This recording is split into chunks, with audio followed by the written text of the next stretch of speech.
So you know the difference between pure economic loss and consequential loss. If you don't, watch this video.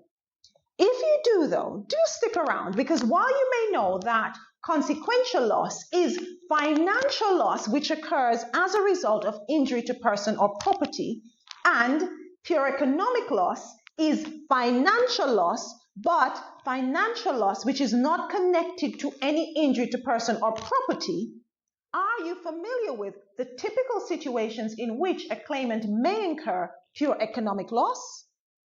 And if you were to see a problem question with particular facts, would you be able to identify if you're looking at a claim concerning pure economic losses? And would you be able to determine if the courts would award damages for this pure economic loss claim? Hi, I'm Denise and you're watching Law with Denise. In this video, I will explain two things. I will outline the three typical situations in which a claimant normally incurs pure economic loss, and I will explain what the court's approach is with regard to awarding damages for pure economic loss claims in English tort law. The three typical situations in which we see claims for pure economic loss are as follows. One, we may see them in what we term relational economic loss type situations. Two, we may see them in claims which involve a claimant arguing that they have suffered financial losses as a result of a defective product or property that they've purchased. And thirdly, we may see a claim for pure economic loss in a situation which involves a claimant who argues that they have suffered financial losses as a result of a negligent statement that was made to them by the defendant or a negligent service that was provided to them by the defendant. Let's start by looking at the relational economic type situations. With these situations, they typically involve the claimant arguing that they have suffered pure economic loss, not as a result of any injury caused to their property, but actually injury caused to a third party's property. And if we take the case example of Spartan Steel Alloys and Merton and Co. 1973, it should help us to understand what the relational economic type situations look like typically. Now, if you're not familiar with the facts of Spartan Steel Alloys and Merton and Co. 1973, I do have a video in which I outline the facts of the case and explain what was decided in the courts. To watch that video, follow the link in the description. Now, what exactly happened in Spartan Steel Alloys and Merton and Co. 1973? For the purposes of this video, we'll just look at some of the facts. The most important part for us now is to identify that there were actually three claims made by the claimant, Spartan Steel Alloys. But it is only the third claim that was deemed to be a pure economic loss claim. With that claim, we saw that though Spartan Steel Alloys had suffered financial losses, the financial losses that they were claiming for with regard to that third claim were suffered not as a result of any injury to their property, but as a result of injury to a third party's property. And the third party that was involved in that case was Midlands Electricity Board. So one of Midlands Electricity Board's cables had suffered injury, and as a result of that injury to Midlands Electricity Board's cable, Spartan Steel Alloys actually suffered financial losses. Now, what did the court say in response to the claimant in this case? The court explained that with such claims for pure economic loss, they said, typically recovery is not possible in English tort law. So Spartan Steel Alloys were not able to recover damages for this third claim, which was actually a pure economic loss claim. So now that we understand what we mean by relational economic type situations, let's have a look at the second one that I have outlined in this video. And the second typical type of situation in which we see a claimant asking the court to award damages for pure economic loss is a type of situation which involves a claimant arguing that they have suffered financial losses as a result of purchasing a defective product or property. Let's imagine you get a problem question which involves or which includes a person who's purchased the property and they've discovered that when they purchased the property was actually defective, And as a result of the defects, the property is actually worth a lot less than what they thought it was worth. Let's imagine this person is Bobby, and the problem question says, Bobby has found out that the property was defective when he purchased it. He thought the property was in good condition because his local council was overseeing the building of the property. Bobby is angry because he realizes that he paid more for the property than he should have paid. It was actually worth £100,000 less than what he paid for it. Bobby wants to start a claim in tort law in order to get his money back. He believes the council should be liable because they were responsible for ensuring the property was in good condition when it was being built. Is it possible to recover damages in this type of case? The facts in Bobby's story are somewhat similar to two significant cases, Ans and Merton LBC 1978 and Murphy and Brentwood DC 1991. If you want to watch case summaries of both these cases, please follow the links in the description because I have videos in which I outline the facts of the cases and explain what was decided in the courts. Now, let us compare Ans and Merton LBC 1978 to Bobby's case. Well, in Ans and Merton LBC 1978, the claimants also purchased properties, and the claimants discovered after purchasing them that the properties had several defects. In fact, the claimants noticed that there were structural issues with the property which led to cracks in the walls, significant cracks, and they asked the court to award them damages to cover the repair of these properties.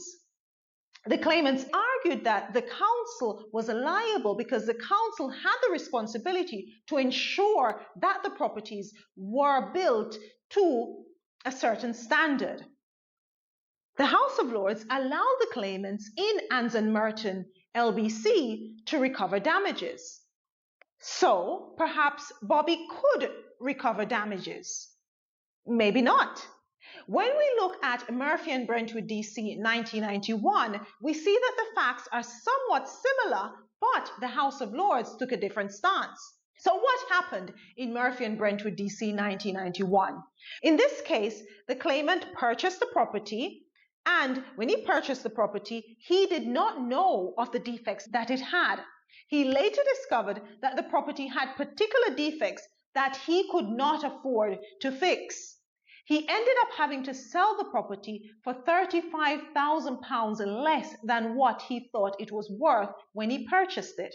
He argued that the council that was overseeing the building of the property were liable, and he said they were liable because they should have taken more care to ensure that the concrete raft upon which the property was built was adequate for the building of the property. Now, what did the House of Lords say in this case?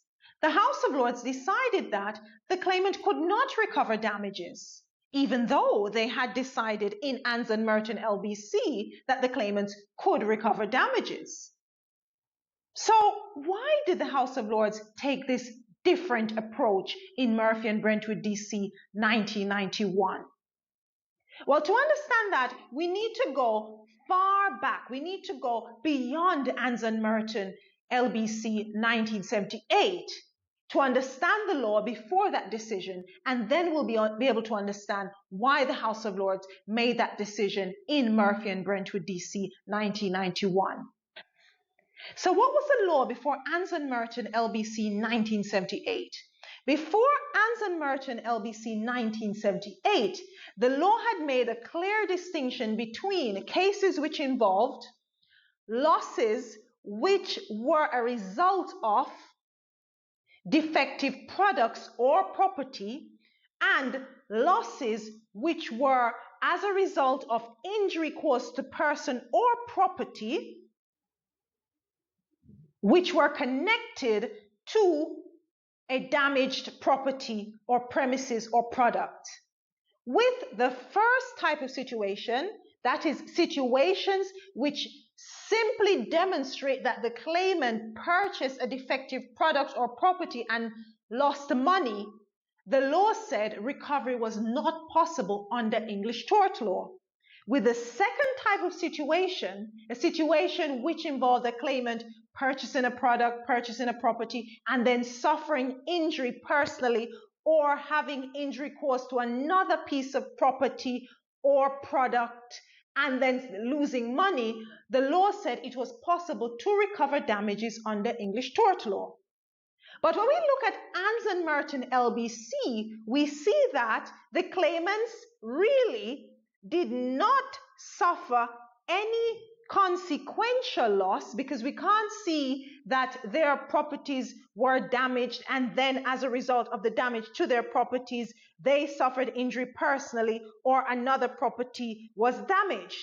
When we look at Ans and Merton LBC 1978, what we see is that the claimants were making it clear that they purchased the property and the properties were defective and they needed money in order to repair these properties. So therefore, really, we were looking at pure economic loss type claims. But the House of Lords allowed the claimants to recover for these pure economic loss claims in Ans and Merton LBC 1978. So we saw that the House of Lords changed the law with Ans and Merton LBC 1978.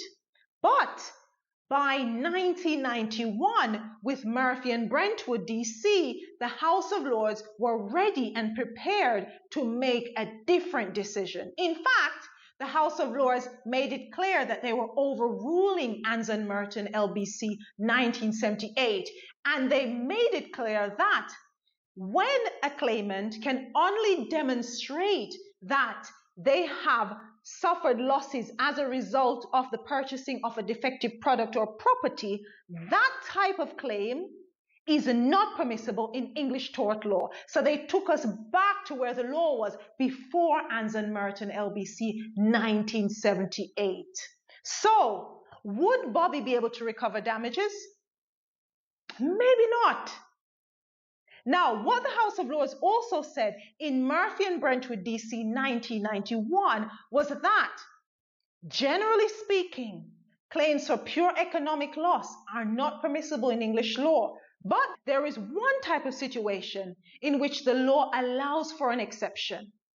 And that type of situation is the situation that we're going to be looking at next. Now, the third type of situation that you may come across in which someone claims that they've suffered pure economic loss is a situation which includes or involves a claimant saying they have suffered pure economic loss as a result of a negligent service delivered by the defendant, or the claimant may argue that they have suffered financial losses as a result of a negligently made statement. So this may be a piece of advice that the defendant has given them that they have followed, but the advice or information was given negligently, and as a result, they've suffered financial losses.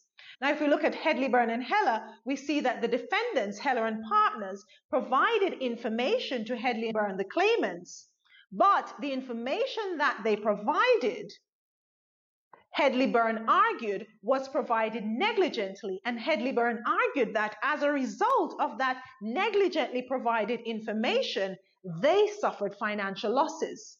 Now, the House of Lords in that case decided that, yes, in such types of situations, meaning situations in which a claimant has suffered pure economic loss as a result of a negligently made statement or a negligently provided service, it is possible to sometimes recover damages under English tort law.